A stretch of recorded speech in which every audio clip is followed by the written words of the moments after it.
All right, what's up, everybody, and welcome to the Game On Improve Your Health podcast.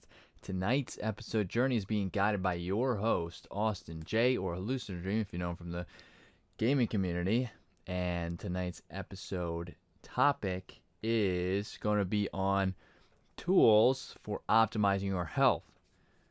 Thank you for listening and enjoy the episode. Blah, blah, blah, blah, blah, blah, blah. I stumbled there for a second. It was going very well. Very, like the intro there, it was going great, and then I stumbled. Um, so yeah, somebody needs to listen to the podcast and let me know what exactly I should do for the intro. Should I record one? Should I record and then intro and then just you know fill in what the topic is, or should I just have a intro every time and then I say the topic? Let me know what your thoughts are. Tell me in the comments of the podcast, of the YouTube. Tell me in social media, blah, blah, blah. Cool. And yeah, I would love to hear that. So with that, I had an episode topic, and then at the last second I changed it because I feel as though I'm not 100% prepared to do that one. You'll learn about this in the future on exactly what I'm talking about. Obviously, when I do the episode, I'll let you know. I'll let you know that that's the episode I was talking about. But I want to talk about tools on how to optimize your health. And I want to talk about this because it's the new year. We just talked about doing New Year's resolutions, quote unquote, or air quotes. And we talked about, optimizing your health that way, starting a routine, doing this and doing that. Some people might not, they might, some people might want to get into a routine but don't know where to begin, what kind of tools they can use to help them. And that could be, honestly, that can be stressful itself too. So when I first started, I didn't really have any of these tools. One of the first tools I ever used was bodybuilding.com app, and that had a library of workouts. As a matter of fact, I still think that's an app that you can use and utilize. So that there's a tool right there. It's good for beginners because they do have workouts. It tells you how many reps and sets to do, how much weight you should do.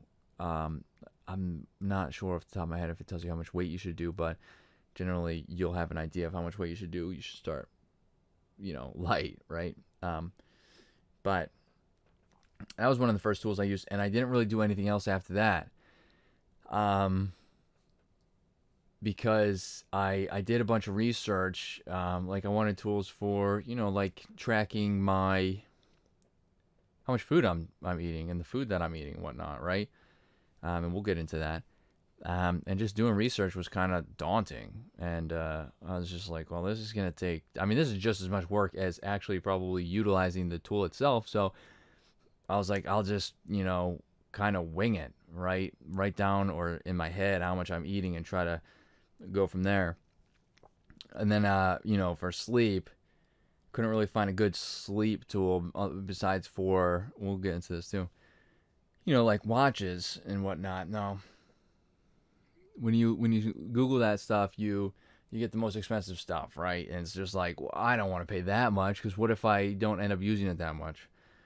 Which I think you really will once you get in the habit of using it. But that threw me off too. So I feel like tools are incredibly important, and it's just like everything else. Just like we have talked about in the past on the podcast, going to the gym is intimidating. Looking for tools to use to help you is pretty intimidating as well, because just like anything else, it could be anything in the world. It doesn't have to be health and wellness related tools, but looking for the right tools.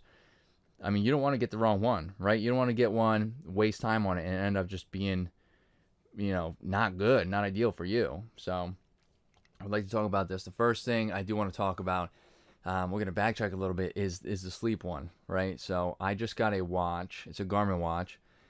I'm not, by the way, before we go, disclaimer, I'm not partnering with anybody. I'm not affiliated with anybody. I'm just going through what I use, okay? And I'm basically briefing over this. I will be making YouTube videos and posting them on the One Punch and my personal YouTube. Sorry about the squeaky chair, and sorry about me hitting the microphone if you just heard that. Oh gosh, wow, I'm out of practice here with podcasts. I'll make some YouTube videos on exactly like what they look like, how I use them, and everything I'm going over here, because there's some apps involved. I just have to figure out how to. I'm pretty sure I can mirror screen mirror, something like that, because I have an iPhone. Somebody help me out. And you got, basically record so you guys can see. But so I got a Garmin watch, right before the end of the year, and I've had a watch before. I use it for running. A Sunto watch is what I had before. I've used that strictly for running, working out, walking, anything of the sort, anything to track my activity. Now, I've always, I've been interested in doing biohacking, right? So I want to monitor my sleep, but I didn't have anything to do that. I think the watch might have been able to do that. Actually, it did. I was just uncomfortable. It was so big, and I felt like it wasn't. I felt like it wasn't as accurate as I wanted it to be. But we'll get into why that might have been. I just basically wasn't paying attention.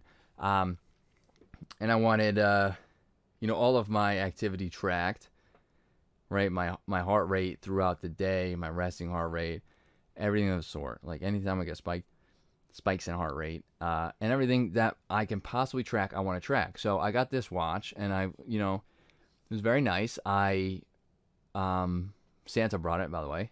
And I was like, I'm going to take this year. I'm 100% biohacking, right? I'm obtaining that biohacking title, and I'm going to utilize the watch as much as the best of my abilities. Everything that it can do, I'm going to do.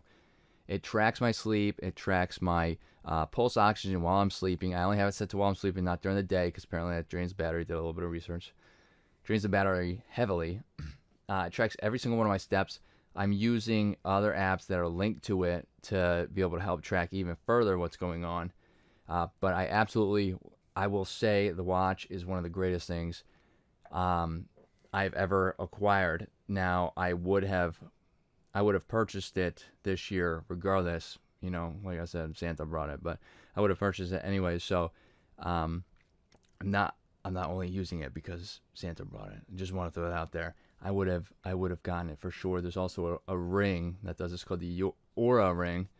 I'm going to be getting one of those as well. I will be wearing that and the watch at the same time. I'll get into that. But the watch tracks my sleep, and I like, honestly, that has been very beneficial. There are many watches that do that. As a matter of fact, Fitbit, even some of the cheaper Fitbits, like some of the base models, they track your sleep. And what's great about that is that the sleep that's tracked, it really just tells you, some of them have different terms, but it's deep sleep, REM sleep, which is rapid eye motion, deep sleep, and then light sleep. And then when you're awake, of course.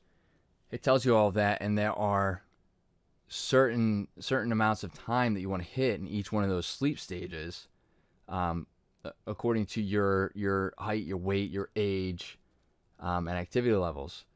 So what's cool about the watches is they are able to determine that information. And if you wear it while you're sleeping, which I originally thought that the watch was going to be uncomfortable sleeping, but I actually don't mind it at all. The watch really isn't that bad. I'm not specifically laying on my watch at all times. I don't really lay on my arms at all that much, really, ever. I don't think. But I don't feel like it's uncomfortable whatsoever. So wearing the watch to me isn't a huge deal, and it tracks the sleep and it tracks my pulse oxygen. Some of the base models probably don't do that, but that's something that I can benefit from. I feel like it's beneficial if you think or you have sleep apnea, because it can help. It's by no means a way to diagnose or treat any symptoms by any way, shape, or form. Okay, I just want a disclaimer again, throw that out there. But it can help to pinpoint sleep habits. So you can, what it can do is, like, I haven't had it happen, but I think it alerts you if your pulse oxygen is getting low or if it's abnormal, which, might vibrate the watch, because the watch can vibrate when it gets alerts, and would probably wake me right up. So if I think about it, which you probably will, you're going to be startled awake and be like, wow, I'm waking up and I'm on my stomach. So I need to try to figure out, there are ways to try to alter, like, how you can prevent yourself from sleeping on the stomach, right? Pillows, using pillows. That's one of the ones. I know that because when the wife was pregnant, using pillows would help prevent her from rolling onto her stomach. Actually, that's what they tell you to do. There are wedges too, wedge pillows, to keep you not from rolling, basically, which is cool. So we're not going to get into super detail on that, but it tracks my activity too. It tracks my heart rate throughout the day. It tells me about resting. All of this is very, very beneficial to me because I want to first of all, I want to increase my health. I want to optimize my sleep. I want to optimize every aspect of my life to the best of my ability, right? And I just lost my chain of thought, but I do want to. Anyways, so that is one tool: a watch, a fitness tracker. Okay. And you can look them up. There's Fitbit, there's Garmin, like every company is making these every watch company really is making like smart watches really, or fitness trackers. Okay, so I would definitely invest in one of those. It definitely will help with keeping you on track with your walking. Like you can schedule it on the watch too, and the watch will tell you, hey, get your walk in. You can set your steps. I always tell people, even if you don't have some kind of cardio routine, setting a step routine or a step count is very, very, very beneficial. Now, you can set the step count, and if you don't have a watch, it's going to be very difficult to track, obviously, but phones can also do that. But yeah, the watch is one of my favorite tools. Another tool, we're going to jump into another tool. By the way, if anybody has any questions after, because I'm not going to fully explain to the T, maybe I'll make a video on them and put them on the YouTube channel, but I'm not going to explain to a T what exactly every aspect of these tools do. Okay, I'm going to brief over the most important parts to that I think are the most important parts. Another tool that I use is MyFitnessPal. That tracks food and it does actually link to my watch, so it tracks activity, which I have it the other way. I only use that to link to put the information into my watch, the Garmin app, and it tracks hydration status, which is also very important. And reminders can be sent out as well from all these apps to tell you to, hey, hydrate. You need to hydrate. You need to drink. You need to get up and move. Like my watch tells me if I'm sitting too long, which is awesome. Even though sometimes, like I literally, like if I'm putting the kid to sleep, I can't move. So be quiet, watch. Stop telling me, oh, I'm putting the kid to sleep. She'll wake up if I move. Anyways, MyFitnessPal. And what's cool about MyFitnessPal, and I used this in the past, and I got discouraged. Now I want to say, if you're using this, it's basically a baseline guide, is how I want to explain it. In the past, sorry, I don't know why my fan's kicking up, but it is. So you can hear my very loud airplane laptop in the background. I apologize, everybody who's listening, but in the past, what I did was try to track everything to a T. Okay, if you are going to start using any kind of MyFitnessPal or any kind of hydration or nutrition tracker, please use it as a rough estimate. So I had avocado toast this morning, right? So what I do is in the app, I can put avocado. I ate avocado. I don't even care. It says medium avocado. That's what I put in. If I have a large avocado, which looks larger technically, I'll put a large. I'll put a large in the app. And whatever it says, they have verified ones that is straight from MyFitnessPal. And then they have user inputted ones, right? Usually the top of the list is the most common, most used when you use this app. So I just do the generalized one. I put as close to the bread as possible, or I just type in the name of the bread that I use, and then I put in eggs, right? Brown eggs. It doesn't have to be perfect because it doesn't need to know if you have pasture-raised eggs or if you have organic eggs. It doesn't need to know all that because the nutrition facts are generally the same, right? They're just different raised chicken. So you don't make it easier on yourself. Like if I put that in, right now I'm up. What day is it? It's the 20th, right? So it's Thursday. And if you're listening to this, it's not going to be Thursday the 20th. But I'm 20 days into tracking. And I find it very easy because I'm not thinking and I'm not stressing over me getting 100% accurate. Okay. even my water intake. I have a gallon jug. I'm not even going to pick it up because it's going to be loud. I have a gallon jug that I drink, and I just go by, there's 128 ounces in a gallon, I think, if I remember correctly. I kind of go by the quarter, right? So whatever the math is, I don't even know. But I know half of that is 64. So if I drink half of it, I put 64 immediately in there. If I drink another quarter of it, I'll put 32, right? And it's a pretty easy way to track. Now you can do that with glasses of water. They're technically 8 ounces, right, each glass. So that's another very, very, very important tool to use, especially if you don't have to do it to fully track your eating and drinking habits. You can do it if you just want to look back. Like, so an example is looking back on what I just said. I have been in a sweets kick right now. So I've been tracking that. I've been writing that down. I'm not skimping out. Everything that I eat, I put on there, including the sweets. So I can look back and see how many times I ate those sweets, and see if I can see a recurring theme, like, you can reference it to your watch if you have one of those, like, oh, my stress level was high that day. I didn't get good sleep. That's when I ate the sweets. So I can correlate that. Well, I just need to get a little better sleep, and maybe I won't eat those sweets. And by sweets, I mean chocolate for me, but specifically sweets.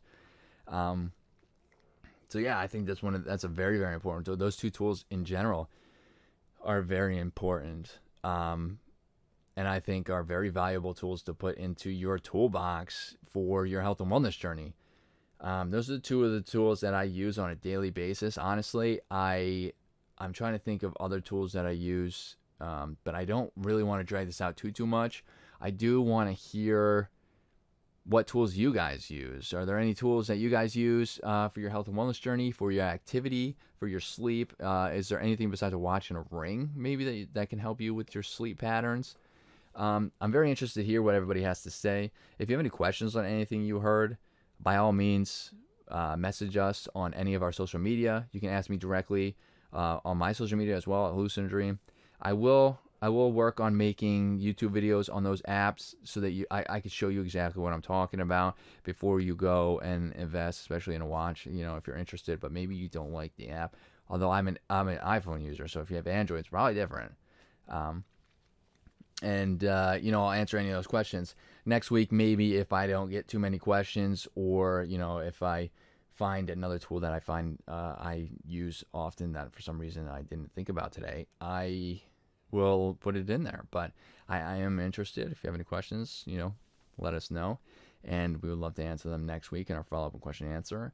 With that, I'm gonna end the episode. I do appreciate everybody who is listening. If you enjoy the content, subscribe to our YouTube, follow us on social media, and yeah, I hope to see you guys next week. Thank you for listening.